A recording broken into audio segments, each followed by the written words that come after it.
बिस्मिल्लाहिर्रहमानिर्रहीम, अस्सलाम वालेकुम। मैं हूँ एहसान हक और आप देख रहे हैं वॉइस ऑफ सिविलियन। सबसे पहले तो नए आने वाले दोस्तों से गुजारिश है कि चैनल को सब्सक्राइब कर लें और बेल आइकन भी प्रेस कर दें ताकि हर आने वाली वीडियो आप तक पहुँचती रहे। गुज़िश्ता वीडियो की तरह ये वीडियो मेरे चैनल के कंटेंट से ज़रा हटके है, चूँकि मैं पाकिस्तानी हूँ, चूँकि मैं मुसलमान हूँ और सबसे बढ़ के कि मैं आज़ादी इजहार राय पे यकीन रखता हूँ, और इसलिए मैंने ये मुनासिब भी नहीं बल्कि ज़रूरी समझा कि ये वीडियो बनाऊँ। और ज़ाहिर है जो गुज़िश्ता 2 दिन से तहरीक लबाइक पाकिस्तान का जो धरना जारी है रावलपिंडी और इस्लामाबाद के दरमियान फैज़ाबाद के मुकाम पर, तो उस धरना अभी तक जो कि जब मैं वीडियो बना रहा हूँ धरना जारी है। तो इस धरने में मीडिया के मुनाफिकाना किरदार और हुकूमत की जो हुकूमत पाकिस्तान है, इस तहरीक इंसाफ की हुकूमत है, उसका भी जो एक मुनाफिकाना किरदार है, मैं उसके हवाले से भी इस वीडियो में बात करूँगा। और सबसे ज़्यादा जिस बात पर मुझे गुस्सा है और जिसके लिए ये मैं वीडियो बना रहा हूँ वो ये है कि इस मीडिया जो हमेशा आज़ादी इज़हार राय की बात करता है, और ख़ास करके ये जो लिबरली मीडिया है और कुछ लिबरल्स हैं जो कि जगह जगह पे उनका यही रोना पीटना लगा रहता है कि वो जी पाकिस्तान में आज़ादी इज़हार राय पे पाबंदी है और वो हर वक्त आज़ादी इज़हार राय के गीत गा रहे होते हैं। तो उनके लिए भी मैंने ये वीडियो इसलिए ज़रूरी समझा है कि थोड़ा सा उनको ये बताया जाए कि आज़ादी इज़हार राय कहाँ कहाँ के लिए वो जहाँ पे अपनी ज़रूरत के तहत उस लफ्ज़ को इस्तेमाल करते हैं या कि वाकई वो इस लफ्ज़ पे चलते हैं। इसके अलावा हम इस वीडियो के आखिर में बात करेंगे कि क्या हुकूमत पाकिस्तान ने ये मौका खुद दिया है मजहबी जमात को कि आप एहतजाज करें, या वो इसको रोक भी सकती थी। ज़ाहिर है काफ़ी दिन गुजर गए हैं जो फ्रांस में हुज़ूर अकरम सल्लल्लाहु अलैहि वसल्लम की शान में गुस्ताखी हुई थी, तो उसके बाद अभी तक कितने दिन गुजर गए, हुकूमत पाकिस्तान ने क्यों कोई कदम नहीं उठाया। और ज़ाहिर है कि पाकिस्तान में एक मजहबी जमात को ये मौका मिला कि उन्होंने ये एहतजाज और ये एक जो तो क्राउड इकट्ठा किया है और अब हुकूमत के लिए एक मुश्किल खड़ी कर दी है।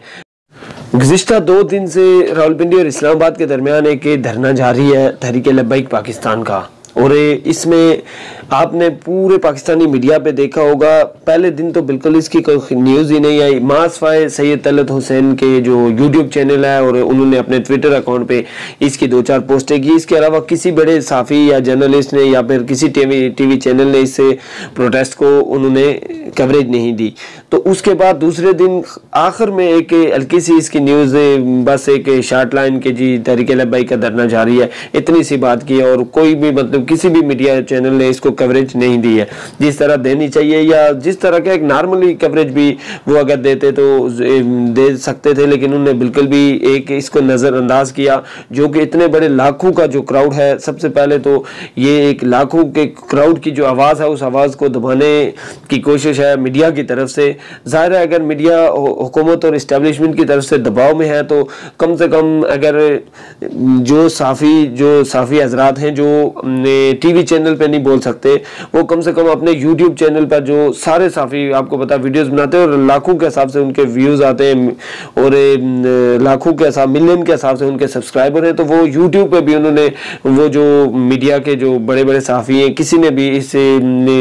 तहरीक लबाइक के धरने के हवाले से बात नहीं की। तो इससे साफ ज़ाहिर होता है कि ये पूरा मीडिया जो है, जो मैं तो हमेशा इनके लिए जर्नली और लिबरली मीडिया कहता हूँ कि ये जो एक मुनाफिकत से भरा हुआ है, और इनकी मुनाफिकत एक मरतबा फिर खुल के सामने आई है इस्लाम के खिलाफ। मैं सबसे पहले आपको ये बताऊं कि मैं ना तहरीक लबाइक से मेरा ताल्लुक है और ना ही जो है तो मैं खादम रिजवी साहब का कोई बहुत बड़ा फ़ैन हूँ। मेरा ताल्लुक जो है तो उनके मसलक से भी नहीं है। लेकिन जहाँ तक जब बात आती है आज़ादी इज़हार राय की, या जब आप बात आती है इस्लाम की, या जब बात आती है एहतजाज की, तो वहाँ पर हमारे लिए सारे बराबर हो जाते हैं। और सबसे मेन चीज़ ये है कि इमरान खान साहब खुद जो जिनकी हुकूमत है वो एहतजाज की बात करते थे हमेशा कि जी जो अवाम है उसका हक है एहतजाज करना, और इज़हार राय की बात करते थे कि मीडिया की आवाज़ को दबाया जाता है और मीडिया की आवाज़ को दबाना ये जो है जुर्म है या गलत है या जो भी है। और तो ये सारी चीज़ें अगर देखा जाए तो वो अभी खुद कर रहे हैं, और इतने बड़े जो लाखों का क्राउड है ज़ाहिर है वो एहतजाज कर रहे हैं। उनका जो हक है उन पर इस तरीके का जो तशद्दुद किया गया और जो जुल्म किया गया, तो वो आपने देखा होगा 2 दिन से उन पे जो है शेलिंग भी हुई और जो जिस तरीके से उनके खिलाफ जो पुलिस ने कार्रवाई की, इससे पहले भी आपको पता है 2017 में एक एहतजाज हुआ था यहाँ पर ही, लेकिन उसमें इसी तरह हुकूमत ने कार्रवाई भी की थी, लेकिन उसमें एक चीज़ ज़रूर मुनफरिद थी कि उस टाइम मीडिया ने पूरी कवरेज दी थी इसको, लेकिन इस वक्त जो है इस एहतजाज को मीडिया ने भी कवरेज बिल्कुल नहीं दी, और उसके अलावा हुकूमत ने भी अपनी तरफ से तमाम कोशिशें की है उनको मुंतशिर करने की, मुतालबात मानने के बगैर। लेकिन अभी कुछ जो आखिरी इतलात आ रही है, जब ये वीडियो बना रहा हूँ तो कुछ 3 या 4 नुकाती जो एजेंडा है उस पर बातचीत हो रही है, और शायद अल्लाह करे कि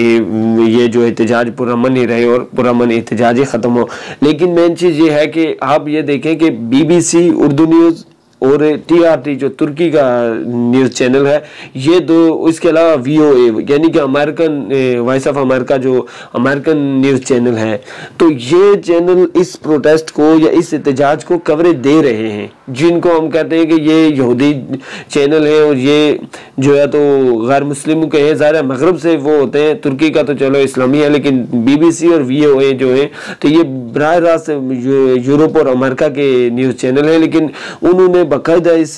प्रोटेस्ट को उन्होंने अपने न्यूज़ में जगह दी है, इस पे कवरेज दिया है। BBC ने तो तवातर से इस पे जो है तो इसको कवरेज दी है। लेकिन बात जब आ जाती है आज़ादी इज़हार राय पे, तो अगर हम कहें कि इस टाइम जो है BBC और VOA या TRT जो बड़े न्यूज़ चैनल हैं, तो वो अगर आज़ादी इजहार राय की बात करें तो फिर तो बंदे को समझ आती है कि वो खुद भी इस टाइम ज़ाहिर है वो इस्लाम मुखालिफ है, लेकिन एक वो दिखा रहे हैं कि फ्रांस के खिलाफ पाकिस्तान में प्रोटेस्ट हो रहा है, जबकि जो पाकिस्तानी चैनल है जो एक मुसलमान मुल्क है और मुसलमान कंट्री है, तो वो इस चीज़ पे बिल्कुल भी उन्होंने इसको कवरेज नहीं दी और एक मुनाफिकत जो है अपनी उन्होंने दिखाई है खोल के। हम सबको चाहिए कि पाकिस्तानी मीडिया के इस किरदार पर आवाज़ उठाएं। सोशल मीडिया के जिस प्लेटफॉर्म पर हम मौजूद हैं वहाँ से मीडिया के इस किरदार के ख़िलाफ़ आप ज़रूर आवाज़ उठाएं, ये हम सब का हक बनता है, हम सबको उठानी चाहिए। दूसरी बात यह है कि हुकूमत ने जो एहतजाज 126 दिन तक पिछले दौरे हुकूमत में इमरान खान साहब ने पार्लियामेंट के सामने एहतजाज किया रखा, और वो कोई इस्लाम के लिए नहीं था, वो कोई मुल्क के लिए नहीं था, बल्कि उनकी अपनी ज़ात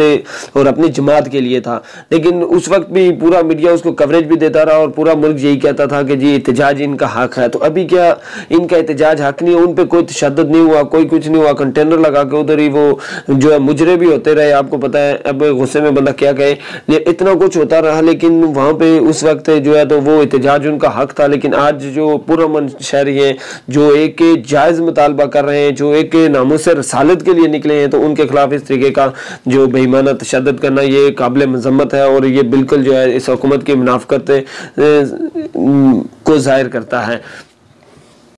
हम में से जो लोग सोशल मीडिया पर मौजूद हैं, जहाँ जहाँ पे मौजूद हैं, तो उनको कोशिश करनी चाहिए कि वो मीडिया पे इस चीज़ की आवाज़ उठाएं। ज़्यादा सोशल मीडिया ये हमारे पास है, मीडिया तो हमारे कंट्रोल में नहीं है, तो हम अपनी तरफ से इस चीज़ पर ज़रूर आवाज़ उठाएंगे। और अल्हम्दुलिल्लाह कल से आप देख रहे होंगे कि जो टॉप ट्रेंड है 2 दिन से तकरीबन आगे पीछे होता, पहले दूसरे तीसरे पे, तो वो तहरीक लबाइक के और इसी प्रोटेस्ट के हवाले से ट्रेंड ऊपर है। तो ये एक पाकिस्तानी ज़ाहिर इस्लाम से मोहब्बत करते हैं, मुसलमान है सारे, तो ज़ाहिर सारे लब्बाइक के ना भी हों, उस जमात से ताल्लुक़ या उस मस्जिद से ताल्लुक़ नहीं भी रखते, लेकिन जो मेन मकसद है वो है फ्रांस से का बाइकाट, तो वो उसके लिए सारे मुसलमान इस टाइम फ्रांस के मुखालिफ हैं और हर शहरी अपना हिस्सा इसमें डाल रहा है। तो ये एक बहुत अच्छी बात।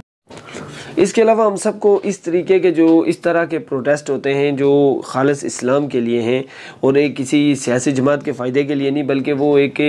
ख़त्म नबुव्वत के लिए या फिर नामूस रसालत के लिए हैं, तो उसके हम सबको बिला तफरीक मसलक या सियासी जमात हमें उसकी हमायत करनी चाहिए। जहाँ तक मैं खुद एक सियासी जमात का रुकन हूँ, लेकिन जहाँ बात आ गई नामूस रसालत की, तो उस वक्त मैं सियासी जमात से पहले मैं एक मुसलमान हूँ और एक आशिक़ रसूल हूँ। तो इसलिए हम सब का फ़र्ज़ बनता है कि इस तरह के जो भी प्रोटेस्ट है उसमें आवाज़ उठाएं। और ये एक अच्छी जो मैं इसको मुस्बत साइन समझता हूँ कि गुज़िश्ता कुछ अरसे से जो मामलात हैं इस्लामी मामलात में काफ़ी लोग बाहर आते हैं पाकिस्तान में, और जो भी आपको पता है कि पाकिस्तान जैसे जहाँ पे कादियानी भी साजिशें कर रहे हैं, मगरबी जो तसल्लुत वो भी बहुत ज़्यादा बढ़ता जा रहा है, तो वहाँ पे इस्लाम फोबिया का भी मसला है। आपको पता है यूरोप अमेरिका में पूरे दुनिया में इस्लाम को टारगेट किया जा जा रहा है और पाकिस्तान जैसा मुल्क जो यानी कि इस्लामी मुल्कों में सबसे पावरफुल है, तो सबकी नज़रें इसी पे और सबसे ज़्यादा साजिशें भी इस वक्त पाकिस्तान के ख़िलाफ़ हो रही हैं। तो पाकिस्तान में जो इस्लाम के ख़िलाफ़ एक तरफ जो लाबीज़ सरगर्म है और कादियानी लाबीज़ सरगर्म है, तो दूसरी तरफ अल्हम्दुलिल्लाह मुसलमान जो उलमाए कराम हैं, किसी भी मसले के उलमा हैं, तो वो सारे मिलकर अब जो निकलते हैं और जो एक एहतजाज हो रहा है और कम से कम उन लोगों के लिए एक पैगाम है कि वो पाकिस्तान जैसे इस्लामी मुल्क में जहाँ पे 96% जो है मुसलमान हैं, तो वहाँ के लिए जो कुछ भी सोच रहे हैं वो हमेशा उनकी दाल यहाँ नहीं गलने वाली और वो हमेशा नाकाम रहेंगे। और पाकिस्तान में जो उलमा इकराम है और जो इस्लामी एक ज़ाहिर हुकूमत तो उस तरीके का इस्लामी सेटअप तो नहीं है मुकम्मल इस्लामी, लेकिन ये है कि जो यहाँ अवाम है और उलमा इकराम है और जो हमारा एक दीनी सेटअप है अवाम में, तो वो अल्हम्दुलिल्लाह बहुत मजबूत है। ये उन लोगों तक पैगाम जा रहा है। और इसके अलावा आखिर में हम देखते हैं कि क्या ये हुकूमत ये प्रोटेस्ट रोक सकती थी या इसका जो एक प्लेटफॉर्म मुहैया किया है ख़ुद हुकूमत ने वो रोक सकती थी। तो ज़ाहिर है आज तकरीबन 20 से 25 दिन गुजर गए या मेरे ख्याल से 20 दिन गुजर गए कि जो फ्रांस में गुस्ताखाना खाके शाया हुए हुकूमती सतह पर उनकी जो उनको इजाज़त दी गई, तो उसके बाद पूरी दुनिया में मुसलमानों में गम और गुस्से की लहर पैदा हुई और पाकिस्तान में भी ये हुआ। सारे उलमा इकराम और आम जो सियासी जमातों ने और हुकूमत ने इसकी मजम्मत वगैरह की, लेकिन तुर्की जैसे मुल्क ने जहाँ अपना सफ़ीर फ्रांस से वापस बुला लिया और फ्रांस का सफ़ीर तुर्की से निकाल लिया और सरकारी सतह पे उन्होंने फ्रांस की जो मसनूआत हैं कुवैत ने और भी बहुत सारे मुल्कों ने इसका बाइकाट किया, लेकिन पाकिस्तान में सरकारी सतह पे ऐसा कुछ भी नहीं हुआ। अवाम ने अपने तौर पर कुछ किया, लेकिन जो है तो ये 20-25 दिन तक के जो सारे सियासी ये जो तहरीक लबाइक है और भी दूसरी भी सारे मजहबी लोग इनके साथ जो है तो वो देखते रहे कि हुकूमती सतह पे इसका एहतजाज जो इस तरह का कोई कदम उठाया जाएगा, लेकिन नहीं उठाया गया। और सोशल मीडिया पे तो लगातार इसके खिलाफ ट्रेंड भी चलते रहे और फ्रांस के सफ़ीर को निकालो, सफारत खाना बंद करो। इससे पहले भी एक एहतजाज हुआ जो शहीद सियालवी साहब की क़यादत में हुआ था, तो वो भी जो है उसके बाद भी कोई जो है ना हुकूमत के कान पे जूं भी नहीं रही और हुकूमत ने कोई भी कदम नहीं उठाया, कोई ऐसा कदम के जिसकी वजह से पता चलेगी वो कोई बहुत सख्त जो है तो इसका रिएक्शन दे रही। हालांकि इमरान खान साहब के पास एक गोल्डन चांस था कि वो इसको जो है तो पाकिस्तानी अवाम जो इतने गुस्से में थे और पूरे मुस्लिम इतने गुस्से में थे को उसको पिक करते और फ़ौरन जो है तो पाकिस्तान का सफ़ीर तो फ्रांस में मौजूद ही नहीं था, यहाँ तक फ्रांस का सफ़ीर जो पाकिस्तान में उसको भी अगर निकालते भी नहीं, कम से कम अगर वो सरकारी सतह पे इसका ऐलान कर देते कि हम जो फ्रांस से तकरीबन 4 मिलियन डॉलर्स की जो मसनूआत हम इंपोर्ट करते हैं वो बंद कर रहे हैं और हम फ्रांस की मसनूआत का बाइकाट कर रहे हैं, ठीक है, तो कम से कम अगर यही ऐलान कर देते तो ये बात यहाँ तक ना पहुँचती और फ्रांस का जो सफारत खाना है वो बंद करने और आज जो एहतजाज में जो मुतालबात किए जा रहे हैं फ्रांस के सफ़ीर को निकालने और अपना सफ़ीर दोबारा न तैनात करने की जो बातें हो रही हैं, तो कम से कम हुकूमत अवाम इतनी मुतमईन ज़रूर होती कि इमरान खान साहब ने कोई सख्त कदम उठाया जैसे तुर्की ने उठाया था। ज़ाहिर है अगर तुर्की एक बड़ा मुल्क है, वो यूरोपीय यूनियन में जो शामिल होने की जिद्दोजहद कर रहा है और ज़ाहिर है फ्रांस एक यूरोप का आम रुकन है, तो तुर्की ने उस चीज़ को भी मद्देनज़र नहीं रखा कि मैंने यूरोप में शामिल होने के लिए क्या करना है, बल्कि वो एकदम जो है उन्होंने इस चीज़ को नामोसे रसालत के मामले को इतना सीरियस लिया कि उन्होंने फ्रांस के सफ़ीर को वापस बुला लिया और सरकारी वापस भेज दिया और सरकारी सतह पे जो है उन्होंने तैयब दुगान ने ये ऐलान किया कि वो फ्रांस की मसनूआत का बाइकाट कर रहे हैं। इसके अलावा कुवैत ने और भी एक दो अरब ममालिक ने जो है तो उसका बाइकाट किया और उसके बाद जो है फ्रांस ने रिक्वेस्ट भी किया, अल जज़ीरा को इंटरव्यू भी दिया फ्रांस के सदर ने कि ये जो है मैं इसमें शामिल नहीं था या ये वो, लेकिन खैर वो तो अलग मामला है। लेकिन मेन चीज़ ये है कि फ्रांस से जो 4 मिलियन डॉलर्स की जो